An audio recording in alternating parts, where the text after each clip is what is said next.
It's fourth quarter and the bull run looks like it's in full force. There's a lot of money that's going to be made and a lot of money is going to be lost. But today I'm here to make sure that you walk out with your bag and laugh all the way to the bank. It's Titch for Block Smarts. Let's go.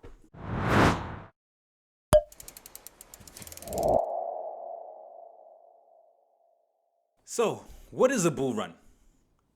A bull run is just basically when an asset's price keeps going up based on confidence in investors. Now, where does the confidence come from? It's the news. A lot of news that's positive for that asset keeps coming out. That is factual. That actually means something. Like, for example, Bitcoin's adoption by El Salvador and other countries considering adopting it as well as a legal currency in their countries. Institutions adding it onto their balance sheets. All these other big people coming out and speaking of how it is a good asset, and it keeps chipping away at that idea that Bitcoin is a scam and crypto is a scam. So that increases confidence in people that just probably thought that Bitcoin's a scam, because now these other big people and institutions and countries are adopting it and saying positive things about it. And it's been happening a lot lately. We've even had an ETF, which is an exchange traded fund, launch I think last week or 2 weeks ago, and that was wildly successful on launch. So again, that creates that confidence as well. So that all those investors picking up on this information then go into the market because they anticipate the price to keep going up if there's a lot of positivity going in there. So they put their money in there because everybody wants to make money. You're not gonna put your money in an asset that you think is going down. So they hear all this news, they know that it's gonna go up. They put their money in. So what happens in the market when there's more buyers than sellers? The price keeps going up. So that now is what kind of like adds to this bull run, and this is where we are right now. So in a nutshell, that's what a bull run is. And also, just as a side note, it doesn't mean that if the price is going up, it continues to go up. There's going to be corrections along the way, and corrections can be anything from up to about 20% pullback, right?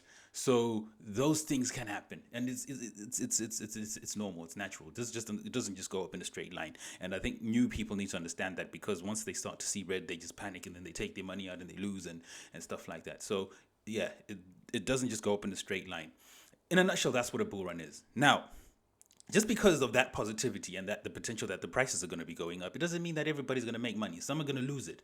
Some are going to see themselves make a lot of money and then stay around and then they lose it all. It happens all the time, right? It happens all the time. Now, I'm here to say, to try and give you few pointers and little things that could help you survive this bull run and make sure that you come out with your money, at least most of it, if, at worst, at least most of it. Right. So, number one, FOMO. No FOMO. No FOMO. FOMO, for those who don't know, is this fear of missing out. Now, it can happen two ways. First of all, you probably have your money, and then you're trying to find where to put your money. And then you see a coin pumping up. Nice big candle. And then you think, oh, damn, that coin's doing wildly well. I need to put my money in there. And then you put your money in there. And then as soon as you put your money in there, it's probably going to retrace. And then you're going to probably panic because it's retracing a little bit. And then you're going to take your money out as a loss. And then you're probably going to do it again. And then by the time things finish, you're probably not going to have any money. Right? The other way it could happen is that you probably bought your coins and they're probably just chilling, not doing much, and then you see another coin that's running and you're going to think, damn, this coin isn't doing anything. Let me put it in another coin that's running. You're going to take out money from the coin that's stagnant, put it in the coin that's running, and as soon as you put money in that coin that's running, it starts to retrace.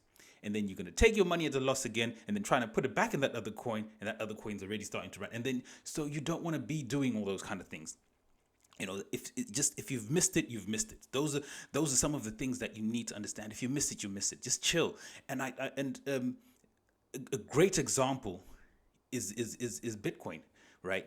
It's just done that recently. It hit 66. As soon as it hit 66, passed its all-time high, and then it retraced right back to 60, right? So that's what I mean. Like when I say don't chase pumps. That's actually just, I know FOMO kind of links in with the next point, which is don't chase pumps. That's the thing. Do not buy in the green and sell in the red. Don't do that, because that's how your profit. That's what eats away at your profits. So don't chase pumps. right? If it's gone, it's gone, right? Let me actually just give you an example, right, of how this works. So here you go. This is the chart.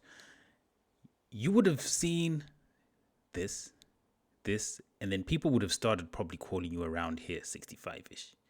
Oh, did you see what Bitcoin's doing? It's going to the moon, it's going to the moon. And then you think like, oh crap, I don't want to be left at the moon. I don't want to be left. And then you're going to jump in, maybe just at 66 or maybe just at 65, say. And then it's just going to hit a little bit more, 66, and then it starts retracing. And then you're going to panic and you're going to probably come out there when you've lost your money, because now you think, oh no, Bitcoin's crashed before, so it's crashing. You take your money out and you lose. And this is the thing that you have to avoid, okay? Now, on that note as well, I remember in my strategy video, I mentioned about retracements. So if you missed it, you missed it. Catch it on the retracement. Because look, you went in around there, but you could have bought it all the way down here. So you went in at what, 65 maybe. But if you waited for the retracement, you would have got it at 61. You would have got it at maybe at even 60.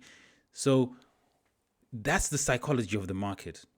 I mentioned this in my strategy video, like I was just about to say, that usually when most assets reach their all-time high, they tend to retrace because there's a lot of selling pressure over here. A lot of people are taking profits over there because they're obviously thinking like, well, it's hit its all-time high. We don't know if it's going to keep going further. But anyway, I'm going to take some profits and reinvest. So the strategy I'd mentioned was like, if something is 40% below its all-time high, get in once it reaches, just before it reaches its all-time high. I think Bitcoin's all-time high was 65. So I would have recommended you to get at maybe 64ish, or even 63, to be fair. Yes, you'll lose all of this, but at the same time, there's a lot of people that sell if you always want to get it at the exact all-time high. So you want to be able to walk away with something. It gets there, don't be too greedy. 63, between 63 and 64, you take your profits out and then you wait for it to retrace. See, it retraced about 9%, and then you would have got back in, and then you increase your bag. So this is what I was mentioning before, and this is quite typical of all assets. They tend to reach their all-time high. Just before they reach their all-time high, there's a retracement because people are selling to take profits. So yeah, don't chase green candles, guys. So do not buy in the green, right? Do not buy in the green. You sell in the green, and then you buy in the red. These were buying opportunities. All of these. You see now it's kind of consolidating. Good time to buy because it is going to go back up, right? Good time to buy. All of these like consolidation phases, they're good times to buy. So again, understand that psychology. It will help you a lot. So yeah, I think that's all. We can go on to the next thing now we're going to talk about. Right. You got that right. So the next one is greed. Now greed, everybody wants to make money. And the thing is that greed is mostly triggered by misinformation and disinformation of how assets are. People that come into crypto that are new just hear stories of people being millionaires overnight. So they come in and they want to be millionaires overnight. Bad mentality. Bad market psychology, because that is what will get you wrecked, right? Do not come in with the idea of wanting to be an overnight millionaire, because that's going to make you start making stupid decisions. Again, like I was saying about FOMO, you're going to start chasing green candles. You're going to start over leveraging. All of these things are the things that will actually eat away at your capital to invest. Just with crypto, give yourself a 5-year period at least. Even with stocks, you want to give yourself a 5-year period at least. If you make it before then, it's fine, great, right? But if not, then it is what it is. But you want to kind of like discipline yourself by giving yourself, be kind to yourself and give yourself a bit of time to generate your wealth. Okay, so patience again, it links with things that I've said before just now, right? If your coins are chilling, right? If you've got a good coin, I probably should have said that in the previous one. If you've got a good coin, be patient. Its turn will come. The market goes in cycles, right?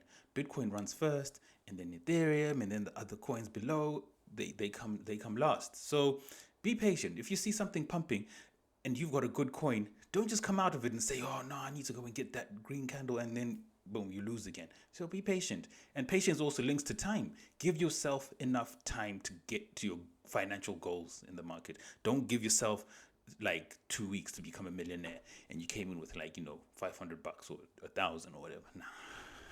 It's too much pressure for you, and you're going to make bad decisions with that kind of pressure on you. Okay? So leave that alone. All right? And that greed, lack of patience, is going to make it hard for you to also avoid scams. Okay? You need to avoid scams because there are going to be a lot of scams, especially when this bull run is running. There's going to be a lot of scams. Now, an idea of what a scam could look like is text messages. Oh yeah, we've got Bitcoin.